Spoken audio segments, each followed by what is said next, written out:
This is the North Africa Journal, and thank you for downloading this podcast.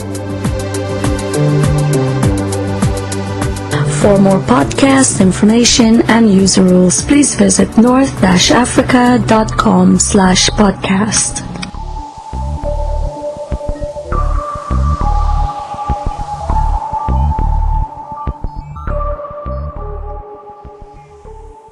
Coming up in the next hour, Cairo has its Berlin Wall moment as the largest Arab country breaks the shackles of dictatorship. We analyse the revolution, or is it a military coup, and discuss the way forward, and we hear from America and Algeria. Exuberant crowds in Cairo have spent the night celebrating the resignation of Hosni Mubarak.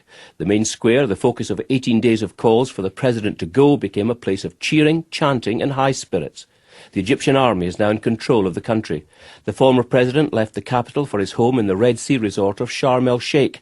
Has America fared well in this fine diplomatic balance of being a friend of Mubarak and promoting the right to protest and democracy? Arezki Daoud is editor of the North Africa Journal. He's based in Boston. It was long overdue. I mean, clearly when Mubarak a couple of days ago stated that he was going to stay, there was a moment of, oh, God, what is going to happen now?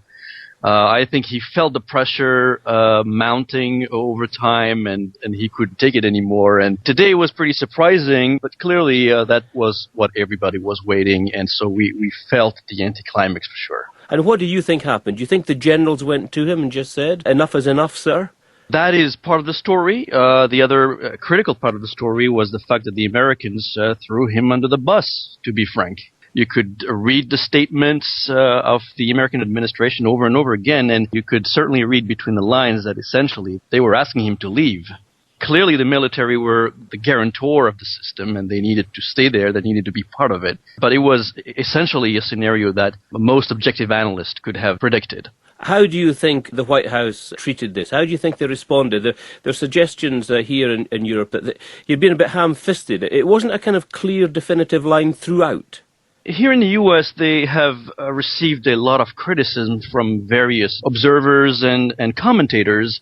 The message from these various commentators was the White House and the State Department didn't have a clear strategy for Egypt.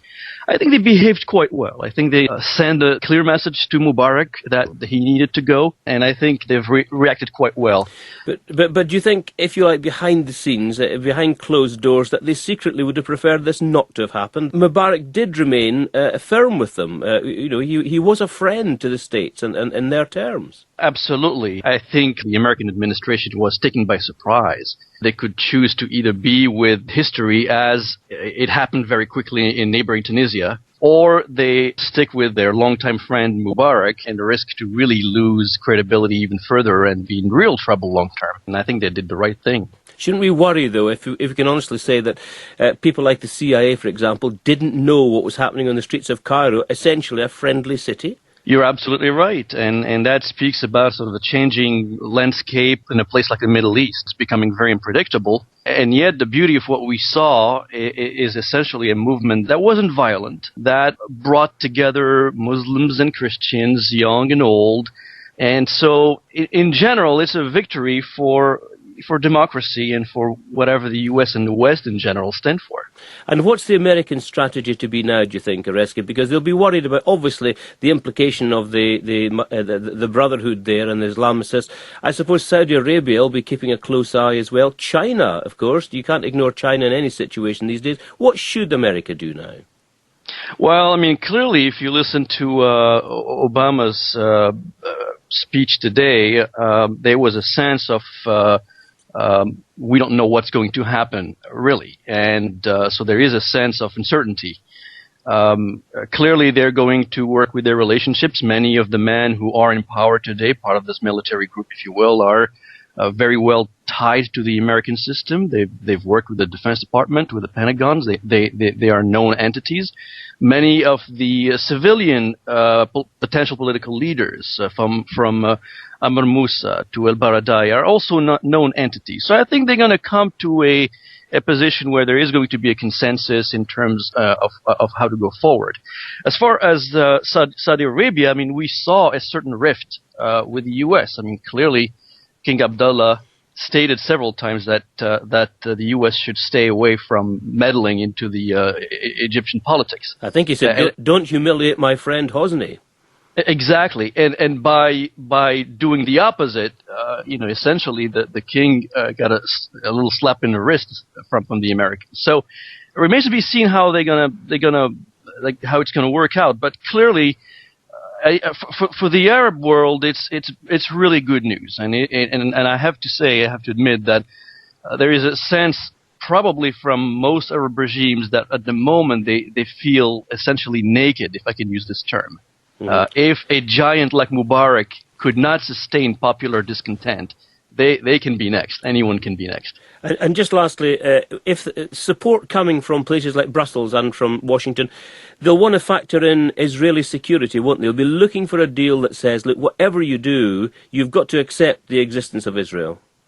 Oh, absolutely. I think that would be a prerequisite to moving forward. And clearly, the first ones who will be the guarantor of this would be essentially the Egyptian military. They have a stake in ensuring that there is not going to be any trouble with Israel and with the U.S. After all, they get tons of money from the United States, and part of the reason why they get that money is to ensure that there is security and peace in the region. So I think the Israeli story is absolutely a prerequisite for anything going forward.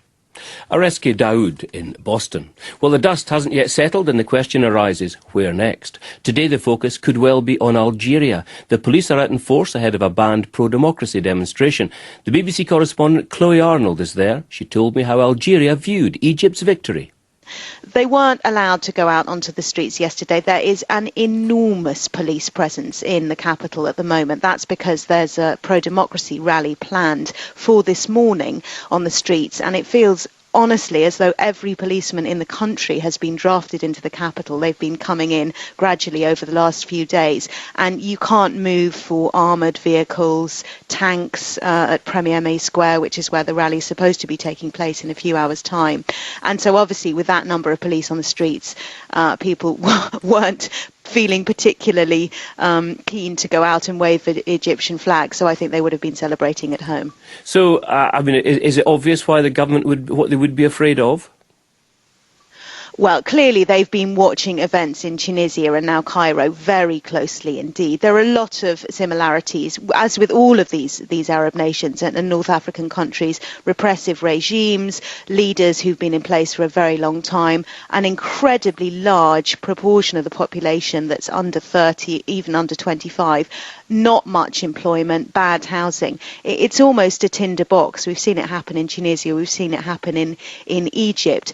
You know, that number of people with nothing to do, all it takes is, a few Facebook or Twitter messages and people will take to the streets and they can become violent pretty quickly. But that said, I should remind people that Algeria has an incredibly troubled recent history.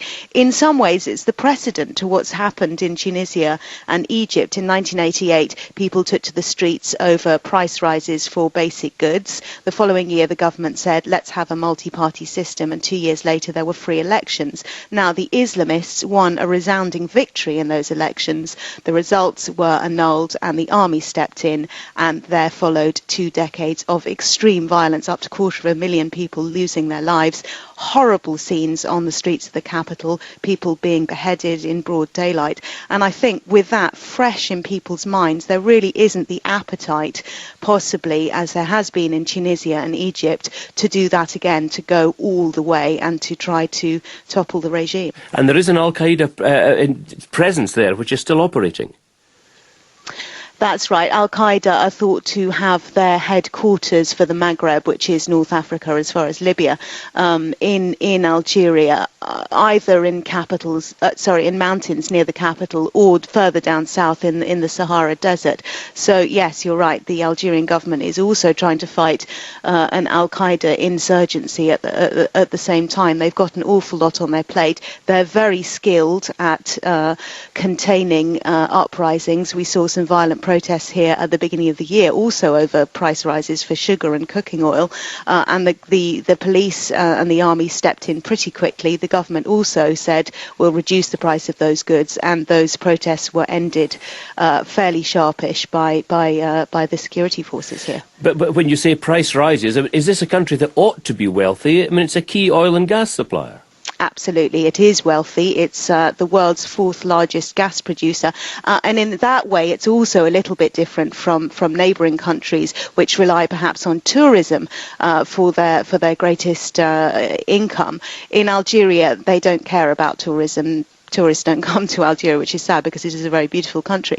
But no, they have this oil and gas wealth, and in a way they can use that to buy off, if you like, the people by saying, okay, we will bring down the price of sugar and cooking oil, which is exactly what they did. They said we'll bring back last year's subsidised prices. And just briefly, do you expect the kind of attention now to switch to Algeria? Do you expect something more to happen? It's very possible that could happen. Obviously, all eyes are on this part of the world. Chloe Arnold there in Algiers. Well, David Pratt is still with me. We talked about 2 weeks ago about the possible domino effect. I mean, there are signs of something there, isn't there? There's no question about it. I mean, this is a pivotal moment in the Middle East. Things will never be the same again. For the Egyptians themselves, though, I think, the overthrow of Mubarak, it might not have seemed that easy a few days ago, but that was the easy part. The difficult aspect for them now is actually to consolidate the revolution and make sure it's not hijacked. But certainly the ripple effect will kick on to places like Algeria. Well, I mean, they've got the troops and the police on the streets already to try and make sure this doesn't happen. But in a way, that hasn't worked elsewhere, has it? It hasn't. The suppression, that's what people have fought against. That's what they fought against. And, of course, this new generation of Facebook and tweeting and whatever has made sure that it's given a new energy almost to uprisings and revolutions across the Middle East. So there's no knowing where it might end? There's no knowing where it might end, but there'll be a few very worried leaders in the Arab world at the moment. OK. David Pratt of the Sunday Herald.